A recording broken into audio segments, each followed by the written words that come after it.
Welcome to Tone Talks. Welcome to Tone Talks. Welcome to Tone Talks. Discussion today. I want to talk today. I'm asking the question today. How y'all paying for these holidays? Because we back to these holidays. Is we Ubering and Turo driving, talking about blind optimism, paying for voices and earn your leisure classes. I want to know today. This is a call-in show, so hopefully you call in and are scared to tell us your truth. I'm just wondering because the math ain't mathing and we back to the holidays and the turkey done digested and the Christmas gifts are back around. And I want to ask today, how you paying for these holidays? Are we doing Klarna and Affirm? Pay as you go? How are we paying for these gifts? Do we have time off? Are we liquidating our car to buy PlayStations? Are we liquidating our car to buy tennis shoes? Are we liquidating our car with no idea how we'll get another one? I want to talk because I want to ask today, if white America is crying over money during the holidays, how is Black America silent and, as we know, wealthless? Working age Black America. We've already talked about it, and almost all of our wealth is with the boomers, and they retired. So you go to work, and everybody you know don't have $3,000 in the bank. And everybody's talking about negativity, but you sub-American. S-U-B, American. So what is it to be American? It's to have true savings. Like you got 2 kids, you got a wife, you got life insurance, you're 40-something years old, so you have $400,000 saved up in assets. You have a plan. What is sub-American? It's liquidating your car to play for a PlayStation. We're not talking about specific parties. We're talking about America. We talking about ADOSness.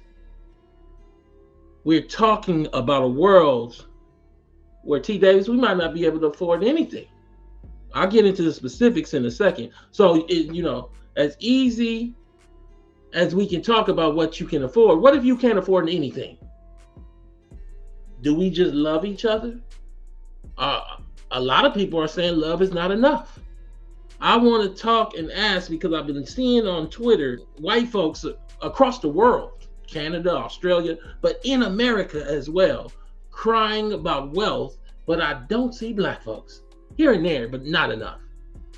If I know that by the numbers, almost all of y'all are wealthless, and then I gotta hear this is negative, but don't none of y'all have 5,000 saved, maybe it's because we don't have these videos telling us the truth. Somebody said we're suffering in silence. And that's the point of this video. It's not to chastise you. I'm not here to give no lessons, but I might sound that way because I am going to talk about pay as you go and give you the backdrop. But I am more so here to give a platform so maybe your story can give information to someone else's story and we can get to some truth today. Can we do that? 310-388-3499 to call in. Please support the channel. Subscribe, donate, and share.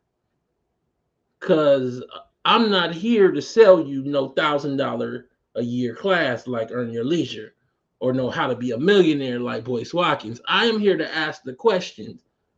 If the white folks in America that will inherit wealth are crying, where are your tears?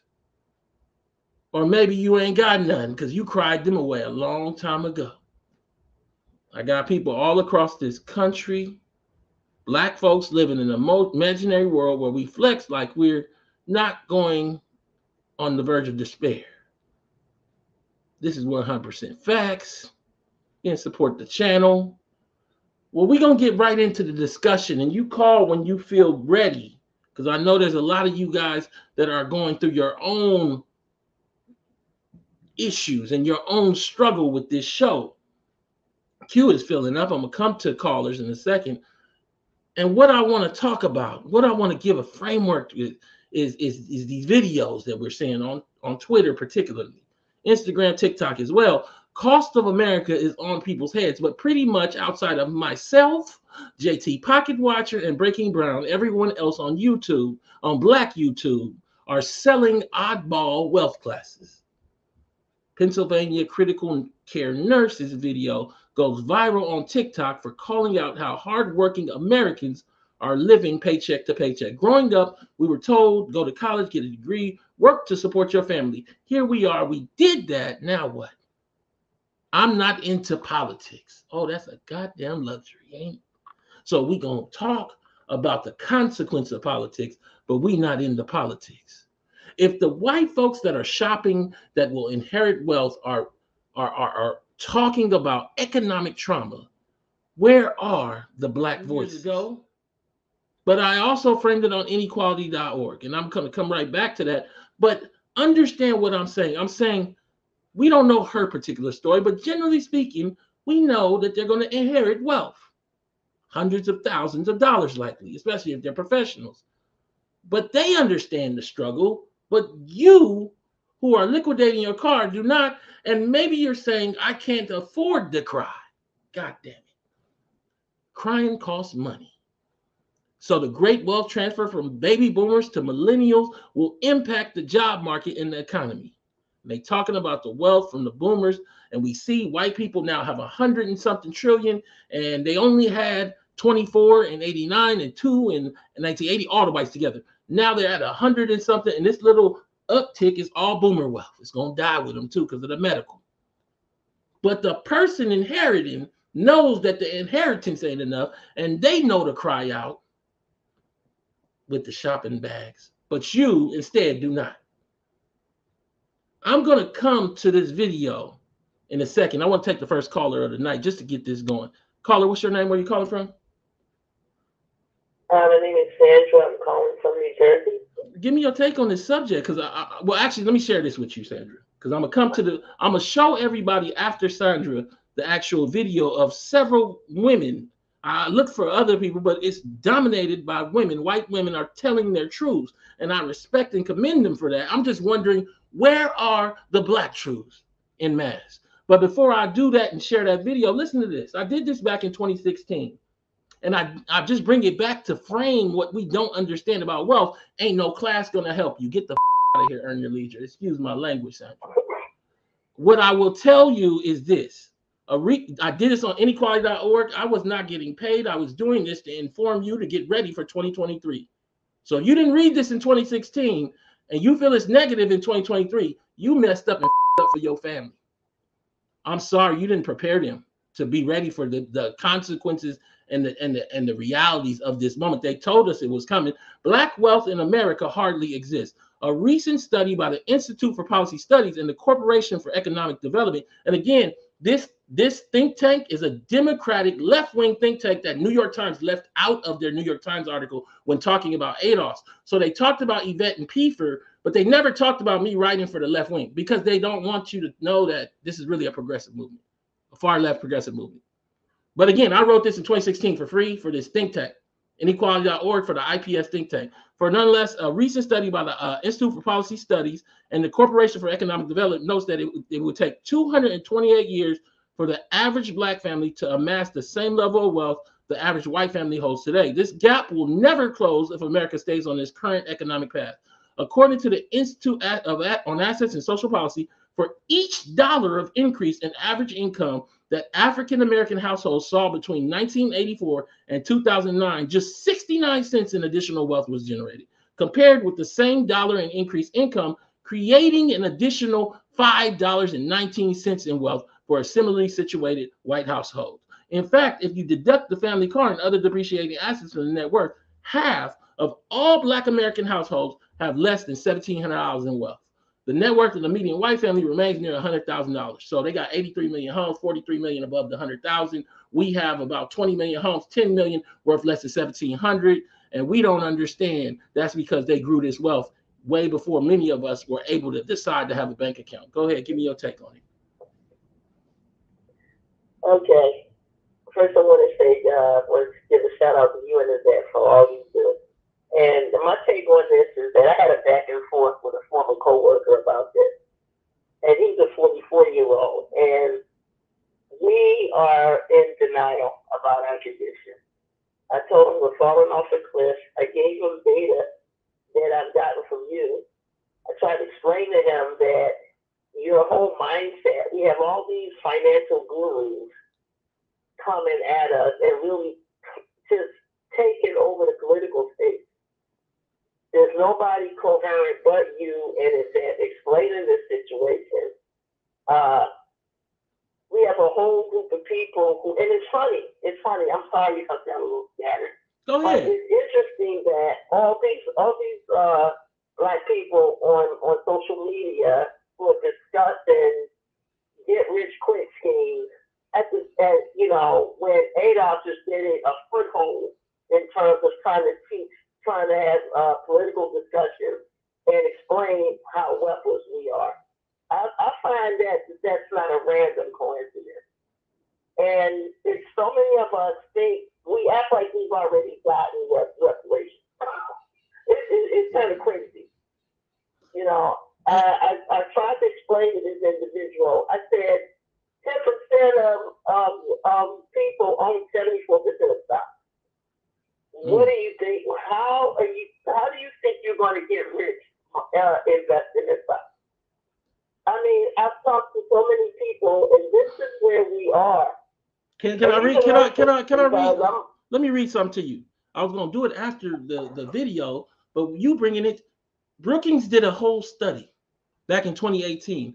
Why are black poor Americans more optimistic than white ones? Very different outlooks are revealed when black and white people are asked about their well-being. To measure the difference, we use an 11-point scale where 0 is desperate and 10 is very optimistic. And understand, their poor still have the more wealth of our middle families, and they not optimistic. But you have this blind optimism is shown on this chart where poor black people that don't have $1 to use to buy Spam tonight have optimism about tomorrow through some earn your leisure classes. And you speaking to that. Tell me about your holidays a little bit, if you don't mind us asking. Oh, well, my husband just passed away back in May. Condolences. And I had to leave my job to take care of him. So my holiday was quiet. I cooked my own dinner. I was at home. It was just low key. Black Friday is dead as far as I'm concerned. There's no such thing anymore. We don't have any money. We're struggling, but we're in denial about it. And I watched you and Yvette on Pocket Watch, and it was just one of the guys. I know he irritated you because he was,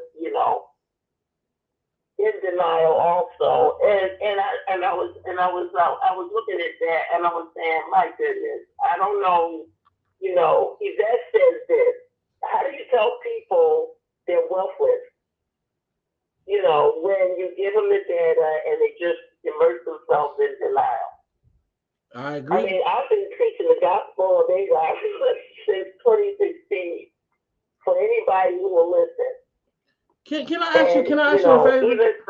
Can I ask you a favor? Because I really like you. I really like you. What I want to do is I want to make sure we have a framing for what I'm talking about on this show and what we're talking about. And what I'm talking about is these videos. And I want you to listen to these 3 videos. It's gonna take about 4 minutes and come to me right after. I'm gonna come right back to you and I'm gonna unmute you as soon as the videos are over. I want to hear what your opinion is on these videos. Don't go nowhere. I don't know why I'm making this video, but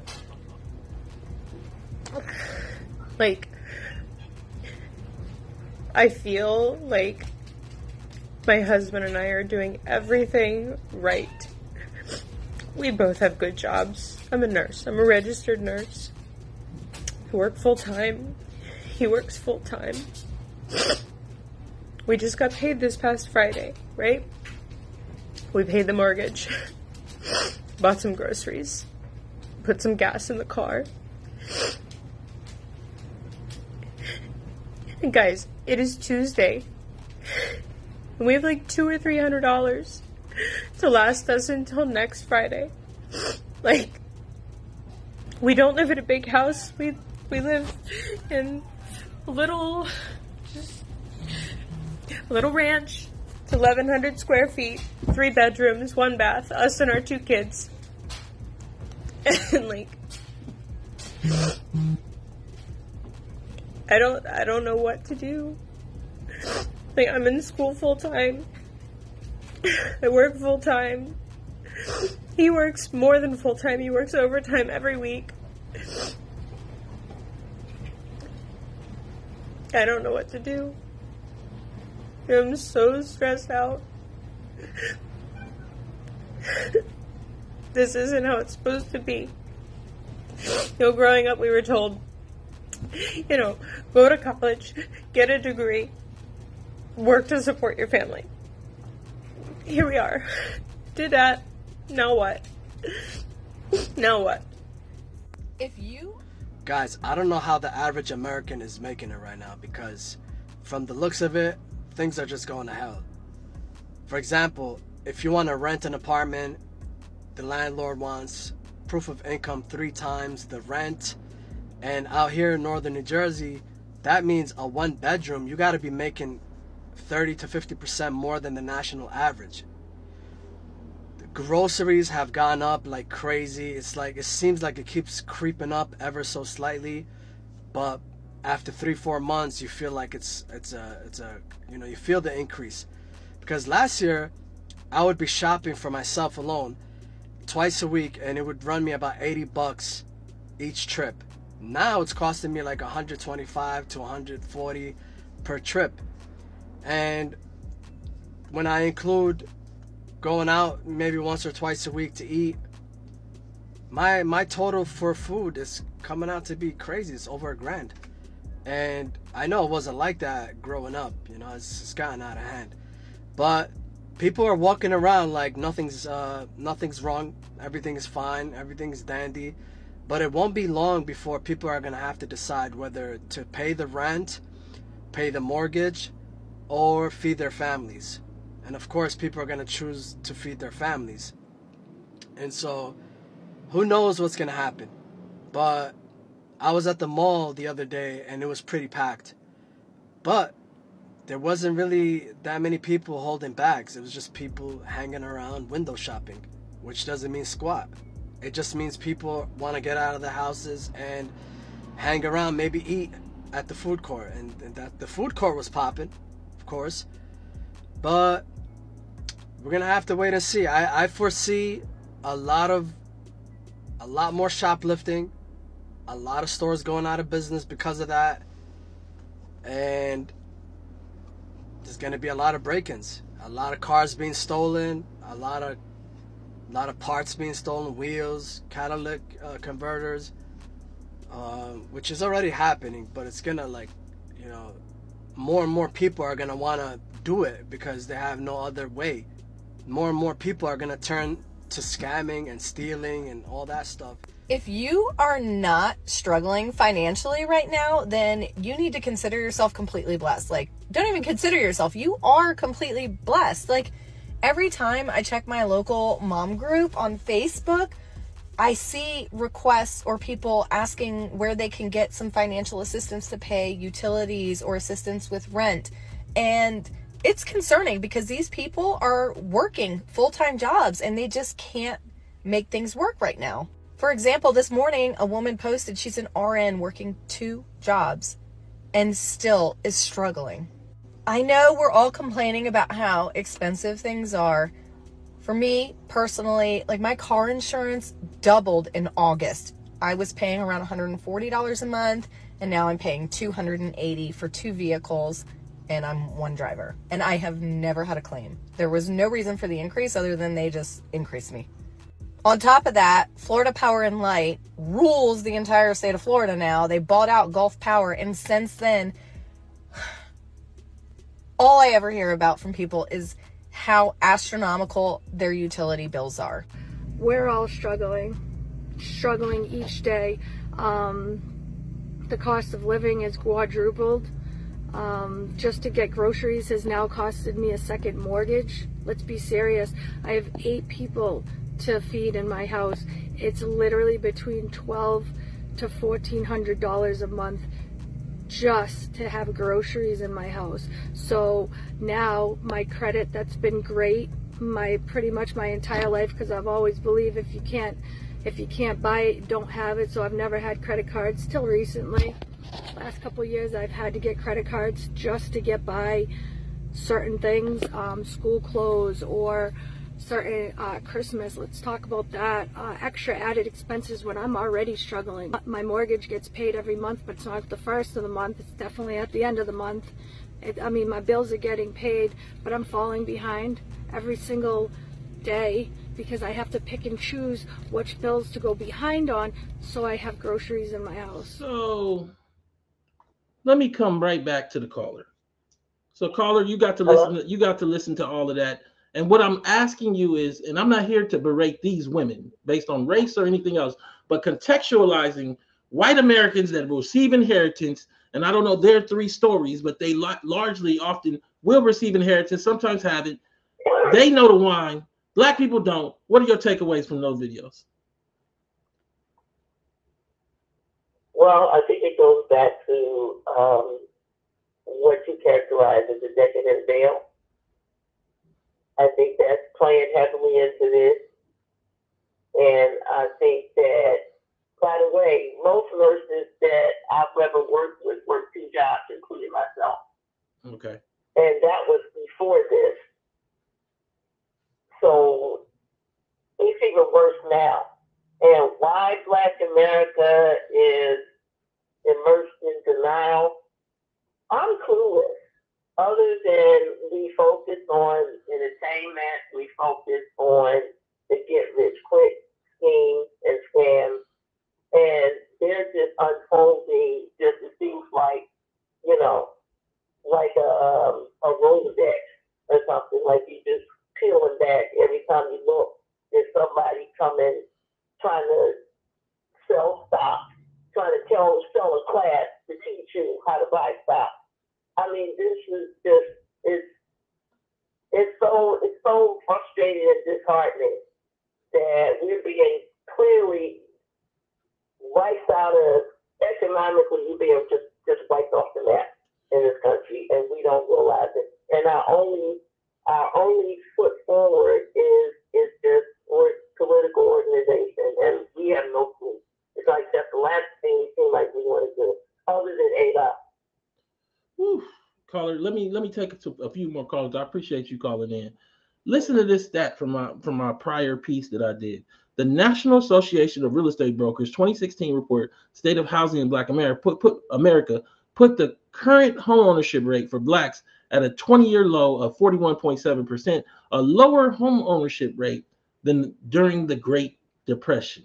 Yet, Black families' average wealth is less than 15% of white families. And that's actually skewed because what they're missing is that when you take the family car out, that drops to probably between 1 and 5%. And yet they're still optimistic. And I want to know how people are paying for these holidays and not doing videos about their situation. Caller, what's your name? Where you calling from? Yeah, this is Jay from Chicago. Give me your take on it. What's going on for the holidays for you?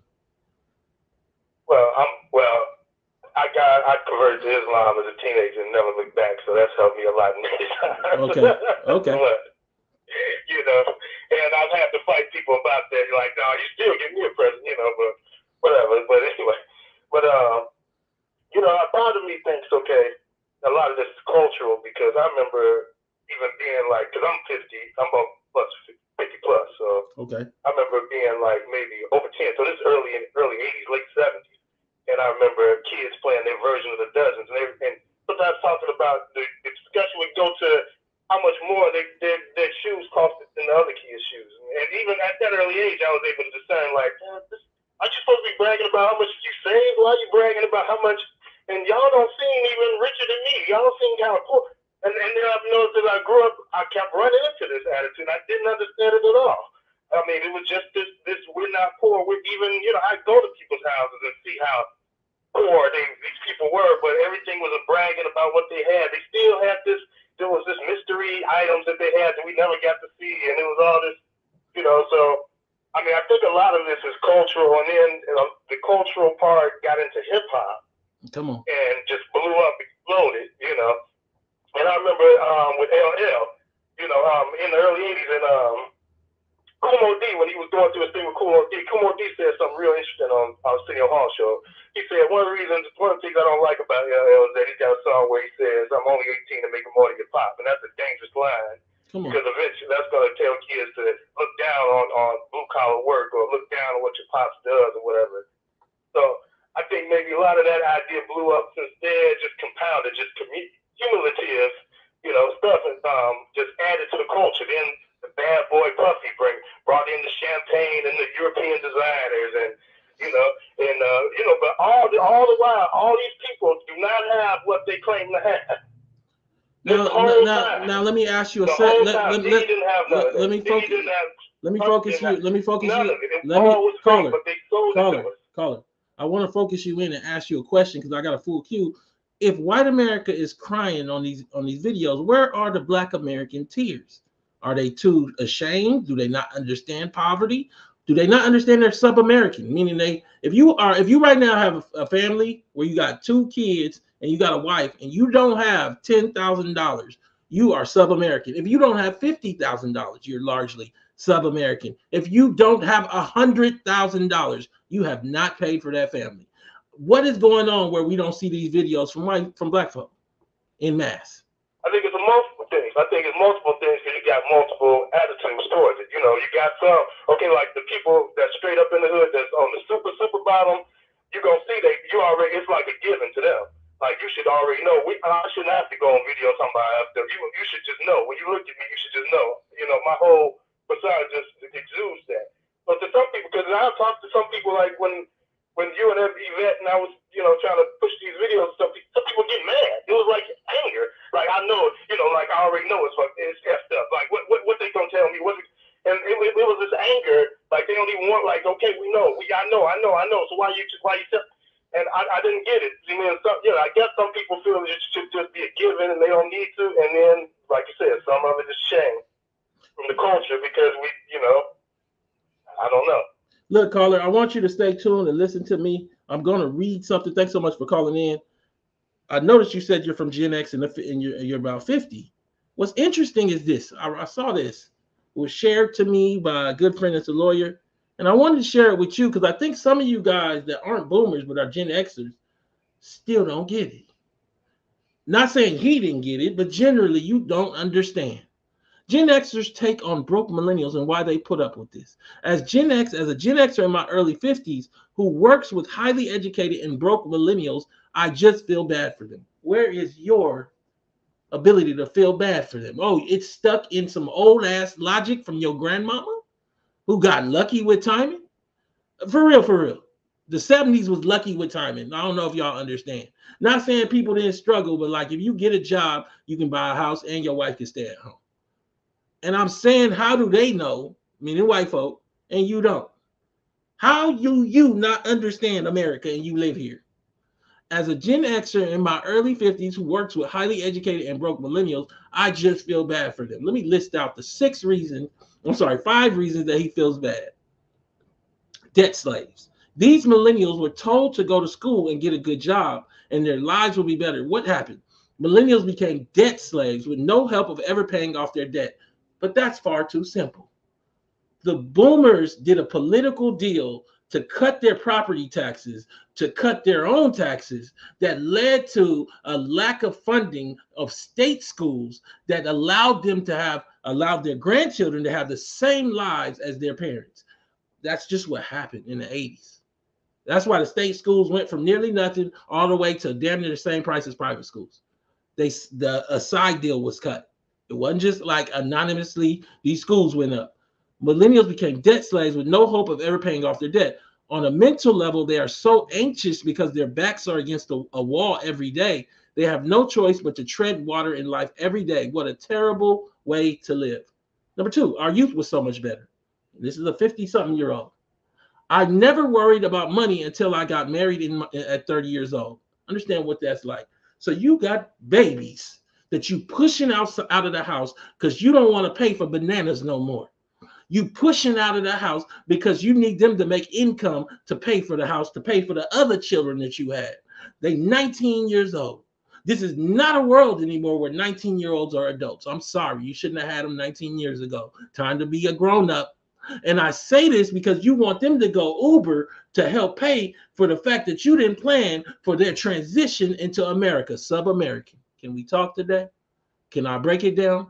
Our youth was so much better. I never worried about money until I got married at 30 years old. In my 20s, I quit my jobs all the time and traveled the world with a backpack and had a college degree and no debt at 30. I was free from my 20s. I can't imagine not having that time to be healthy, young, and getting sex on a regular basis. Number 3, the music offered a counterpoint to capitalism. Come on, Lord Jesus.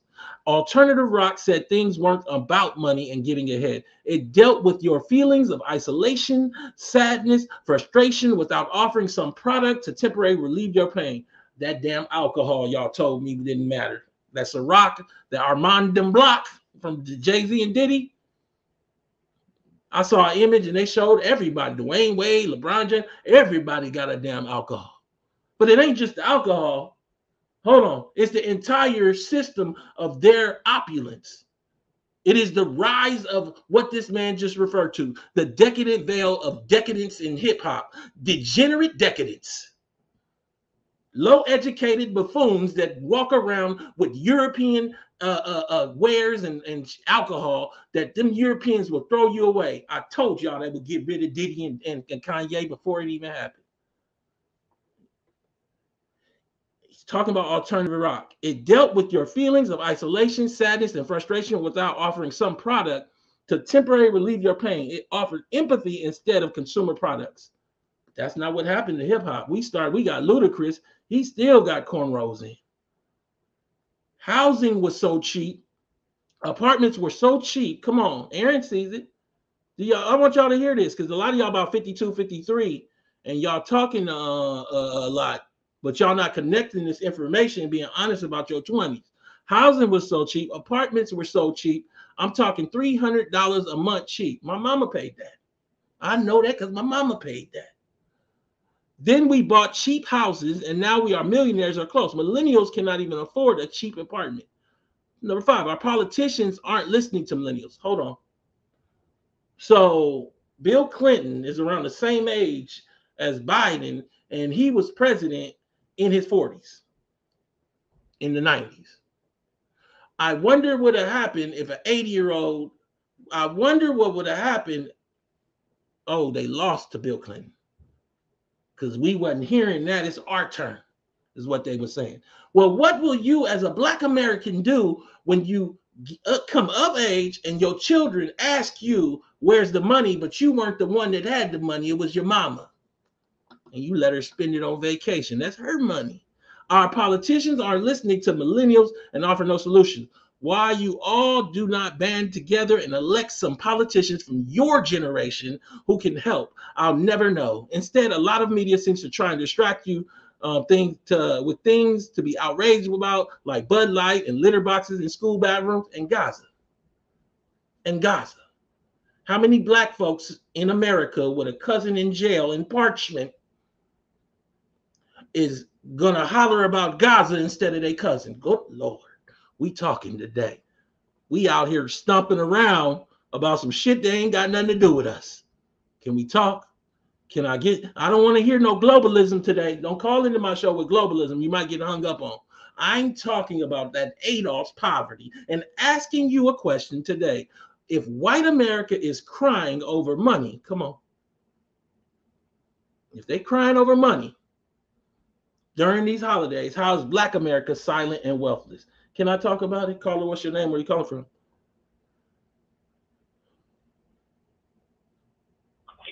Hello. Give me your take on it. What's your name? Where you calling from? Hi, this is Paige. I'm calling from Dallas. I think that the Black community, for the most part, I feel like we're going to do what we do. We're going to hide the fact that we don't have no money, keep pretending that we're rich and wealthy and everything. And by the time all of us realize that it is too late. Right now, where I live, I noticed just within the past year alone, there are, when I say so many homeless people where I live, I'm talking about cars just pulling over on the side of the road, pulling in the wood line, and they're living there. Come on. Multiple, like, the exit to get to my house, there's like 3 cars. I see them every day, and I've been seeing them for like the past couple of months, and they are living in the wood line, like on the side of the road, because people just really don't have it. And especially for us ADOS people, we're such a small population. It's like if we don't get with it and turn off the music and stop letting these entertainers and everybody be the voice of all things for us, we really are going to be out back, because I'm struggling. I'll tell you right now, and I only have one child, and I am struggling. I don't see how people are doing it with multiple kids. I don't see how they're, especially if you're a single mom like I am, and you're doing it by yourself, it is hard. And it's only going to get harder. And I think that a lot of our people think, oh, well, it's gonna ease up, it's gonna get better. And it's like, no, it's not, because if you look, every year it seems like it's getting worse. We're doing worse and worse. So wait, before you leave, what's your so to get through this Christmas, I know you said you only got one child. If you don't mind sharing your story, what's your math on it? How you approaching it? I didn't hear what you say. To get through this Christmas upcoming, what's your math to pinch a penny and make $1? How it works, that's it. And then Christmas is gonna be light. And thank God that I have the family that I have, that they're able to step in and help me, because I know a lot of people don't have that, and it's just that much harder. But yeah, for the people that don't have the support, like I'll tell you, how you always talk about, like people just. My sister is like the most successful person in our family. She like, and I say that wholeheartedly, like she anchors our family, and it's just like, and it's because, but she's like that one, you know what I mean? That one in your family that's doing real good. You say your mom had you at 15, my mama had me at 16, and had my sister when she was 16. So we grew up knowing that struggle. You know what I mean? Mm-hmm. Public housing, food stamp, all that stuff, and we don't even have a lot of that stuff now. I know the city that I'm in. If you have 1 or 2 kids and you're trying to get some housing or something like that, they will straight tell you don't have enough kids. You need to have enough kids, because we don't have nowhere to put you. And then right now in our city, a lot of the immigrants that are coming here, they're being moved up to the top of the list. I don't know if they're doing that in other people's city and stuff, but they're being moved because they can't be quote unquote unhoused. So it's like, but we can. ADOS, us, baby, we're being pushed. Let me ask you another question. Let me ask you another question from the chat, because I disagree with this point, and I want you to end out on this with your call. I have a guy named Corey Mines, and he got some kind of sun and other things. I like people with their face on the thing. You don't have to put your face, but I like a face. I like a face and a real name. My thing is, he said we need to stop celebrating those holidays anyway. Well, I don't want to live sub-American. Maybe you do. I'm in America. I was born in America. I want a goddamn Christmas, and I want a Thanksgiving, and I want a Halloween. If you want to live like that, you can, Corey. I prefer not to. Give me your take on it.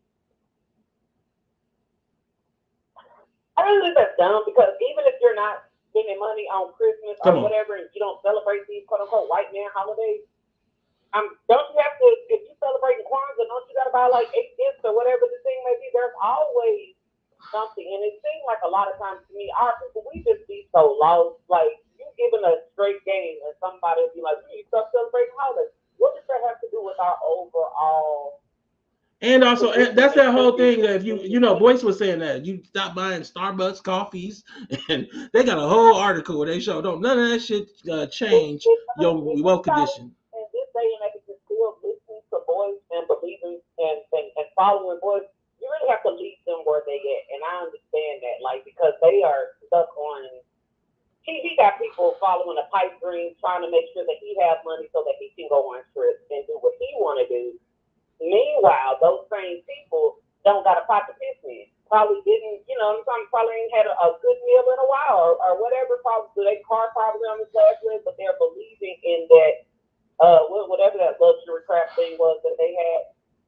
We believe that. I feel like in our community we need to feel good too much instead of this ADOS work. It's not easy. Like I say, I got my notepad right now. I say getting my knowledge from y'all, but it's just like, it's not easy. It's not going to be like an overnight thing. And we are such a quick, we want it quick, fast, hot and ready. We have to get out of that mindset. It's not going to be an overnight thing because we're trying to transform our whole community so that our kids can be better. And a lot of people don't even think that far ahead. Yeah, and thank you so much. Thank you so much. That was a great call. With your wife and y'all agree y'all don't want to do gifts. I don't know. You better do love. I'm saying that you live in America. You better do something on that 24th and that 25th. Don't nobody want to hear you talking that nonsense. You talking somewhere else. I just want to talk today. Let me start getting through this show because I have such good callers that I ain't got through this show. But look, we all talking about buying all this expensive stuff, but we don't think about you now need $50,000 to buy an average new car, not an E-Class Mercedes.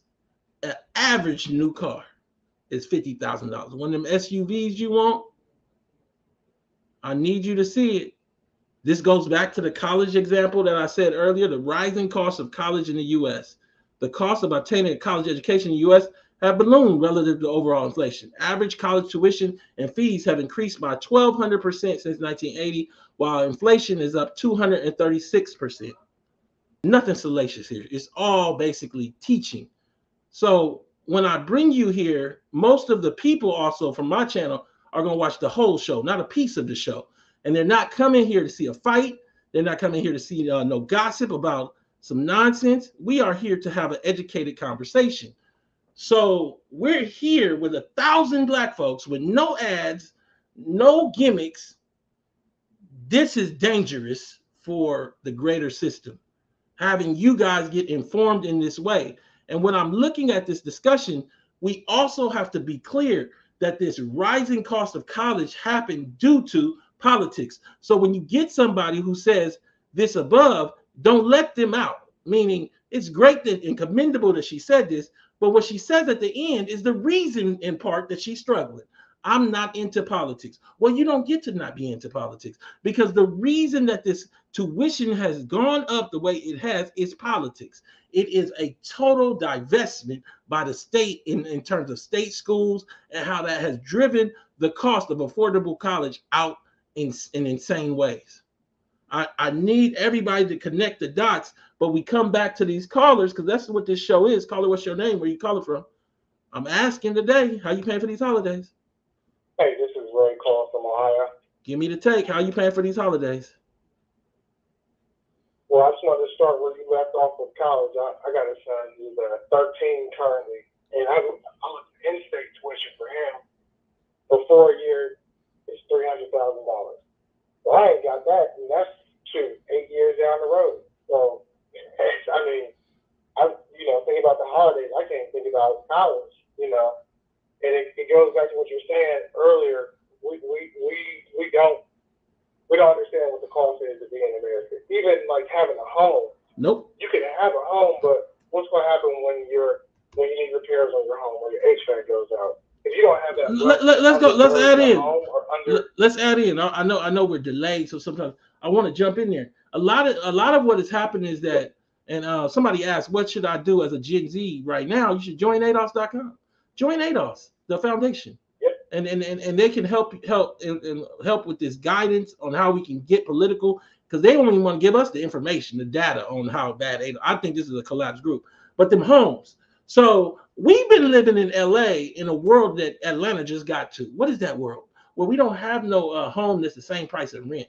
So what does that mean? So what a lot of times happened is that at working age ADOS, and that'll be anybody that's from middle age Gen Xer all the way down to older Gen Zer, they became runners. Now you can say we've always been running because we've been running from oppression, but this is a little different. I think that instead of doing politics, we created a grifter class that ran out of here from LA, that ran out of here from Atlanta to Ohio, and ran. Ain't nowhere else to run. So in I remember talking to Freeway Rick, them houses all through the Avs, they used to be, and for those people that in LA, they know what the Avs mean. These were basic houses. They were like 85,000. Them same houses are like 700,000, 800,000 now. And you really got to kick that thing down and like redo it to actually live there. It don't make no sense. But I'm saying this to say So our entry home in LA, let alone now, 3, 4, 5 years ago, was already 600,000, 700,000. So a lot of people looked at what I was saying in terms of being locked out and said, I don't know nothing about that. We have a middle class. Hold on. Well, you know what happened though? I'm talking to you now, caller. You got the house, but that was the loss leader. So you didn't get a real house though. So it was builder grade. So that means that shit gonna tear apart. It don't last no 30-year mortgage. Come on. Second of all, it doesn't afford you the kind of I guess you could say economic growth to outpace and allow you to leverage to create that upper middle class life. So what ends up happening is you got the home, but you didn't get the life. You're not going to inherit. So now you done put the 2 kids and the wife in the house, but when it's time to pay for college, college is the same price in Atlanta as it is in LA, but you don't got an LA home. It's like a loss leader that got you in the game, but you always was outside. Give me your take on it. Yeah, I mean that's correct because you can't use the equity in the house to pay for tuition or leverage it to any other type of investment because you don't have the wealth. So you're putting the money back into the house for repairs, maintenance, and stuff like that. So it's really a zero-sum game these days with these houses. So you still got to save for college, and being ADOS, I mean that's impossible now, whether you're in state or out of state. So you got to have difficult decisions or difficult discussions with your family. Like you got to go to either a local college or get a trade skill, but you can't be going to Howard and all these big time schools because just the money's not there right now. And that's why politics is important. So coming back to you, I'm looking at this article, why are Black Americans more optimistic than white ones? And I'm coming back to this video that you saw earlier of the white people that are crying. Where are the black videos of black folks crying? They live in 10 times worse, if not 100. Yeah, it should have 10 times worse tears too. I mean, I don't know, so. I get it. If you don't have the answer, if you don't have the answer, you don't have the answer. Thank you so much, caller. I got a full queue. I want to get to everybody. This was a call show, and I'm gonna come to you. Don't hang up. But we're going through this, and we're asking this question, and we're framing it around these videos that are circling the internet, circling TikTok of white folks that largely will inherit wealth. It's just some years off. It's just they got to really talk to get it, and they know that this time is hard, but you do not. We're gonna get real specific in a second. Don't go nowhere. But we have to remember the black tax. Y'all are still stuck in a circle where your sister do hair and her money, we'll never count that because she, But you work as the postal worker, and because you got an actual salary, you ain't never had nothing, you got more than you never had, you giving money to grandma, to mama, to auntie, you make $72,000 a year. People that make $72,000 a year can't be out here like they Whitney Houston. Lord Jesus, don't say that. People that make $72,000 with their feet. Your sister work with her hands. She do hair. You work with your feet. You walking around dropping off the mail, and I commend you for doing it. But you need to look around and realize you can't be giving no money to people. Lord, he doesn't say. Among Black Americans, it's not uncommon for those who can to help family members financially. Some call it the black tax, a term commonly used in South Africa that refers to the obligations of first in the family, college graduates, professionals, or others who make it to assist their family members. So you let me know how the black tax combines with $1,300, $1,500 a month student loans. Lord, so you're going to pay $1,500 a month for student loans. And then between grandma, mama, and your niece, you giving out $500, but you make $3,200. You living on $1,200. Lord Jesus, can we talk today? They don't subtract nothing. They don't subtract the taxes. They don't subtract the student loans. They don't subtract that ain't their child. That's their niece. Don't get me wrong. It's commendable to help, but help is relative. They just don't count nothing. There was this post that said this by Seth Dillon. It said gas prices in Die Hard. It said 74 cents. Now there was a series, so I don't know, this is from any one of the movies, but the series was basically the 90s kind of. And the median, and I added this, I said, and the median black family had about the same income when the series of Die Hard movies came out as they do today. Just about $40,000 a year. People really don't understand how bad it is currently. So in 1996 or so, the middle black family was making $37,000 in 2016 dollars. And in 2016, the middle black family was making $39 in 2016 money. But in 1990, they made $33,000 in that money. And all the way back in like 79, they was making 30. So they only went up 9,000 overall. Let's see what the price of things did. Let's see what the price of things did so you can get some framing. Because a lot of times you guys don't understand what happened over your life and the life before you with the cost of things and how people were supposed to acquire assets to make you have not a sub-American life. And if they didn't get that stuff for you, you probably locked out. I'm just telling you the truth. So in 1931, let's look at some prices. A new house was $7,100. Monthly rent was $15. $15. A loaf of bread was 9 cents. A gallon of gas was 10 cents. A gallon of milk was 32 cents. Hamburger was 13 cents a pound. Postage stamps were 2 cents. Movie tickets were 35 cents. But a movie ticket is $35, $30. Where's the relativity of all this? So alarm clock was $2.99. A gas cooker was $1.95. Okay, let's go all the way forward to 59. A new house went from $7,100 to $12,000. So in 20 years, from if somebody was born in 30, then 20 years, a house went up $5,000. New car was $2,200. Average rent went from $15 to $97. Tuition to Harvard was $1,200 per year. A movie ticket had jumped from 35 cents to $1. Gas was 25 cents per gallon. How much was it before? Did we have a gas? 10 cents. So it went from 10 cents. So that was the jump between all 20 of them years to 25 cents. They didn't have to buy no iPhone. They didn't have no iPhone. They didn't have no iPhone. They didn't have to really get nothing. They could get one thing. A stamp had jumped from 2 cents to 4 cents. Sugar was 89 cents for 10 pounds. Vitamin D milk was $1 a gallon. Let's jump to 75. So we're going to jump forward again. Keep in mind, we don't go far back. Now we're into this chart somewhat. So in 1975, the black family is making 30, whereas it's only making 40 around now. But like, look at the prices. Look at the prices. A new house, it ain't $400,000, it's $48,000. A new car is $3,800. A public college is $1,800. This is what I was telling you about the price of college for your grandmother. Private college was $3,700. Movie ticket had only went up $1. What are you saying? So the movie ticket was $1 in 59. It was, and this is just a marker, 35 cents in 1931. Between 31 and 75, it only went up to $2. A postage stamp had only jumped to 13 cents.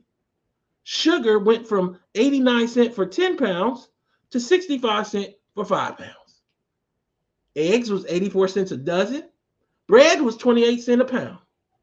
What about today? What about today? I want to talk so you guys can see the truth about what these people were saying in this video about the cost of things, because you just paying and you just living and you not counting. That's why you ain't got no videos telling your truth. Orange juice from January 2020 to October 2023 went from $2.30 to $3.67. A 12-pack of soda. And I don't want to hear nobody come in the chat and drink soda. That's not what this is about. It's about looking at the jump in prices. $4.33 to $6.77. Coffee had jumped from $4.17 to $6.18. White bread jumped from $1.35 to $2. Eggs jumped from $1.46 to $2.07. This is over the course of 3 years. So understand what I'm saying to you. So for 1931 to 1975, a house had only jumped from 7 to 48. A movie ticket only jumped from 35 cents to $2. In 3 years, they have left us with these level of prices. Ground beef was $3.89 a pound. It went all the way up to $5.20 a pound. That's not double, but it's damn near double.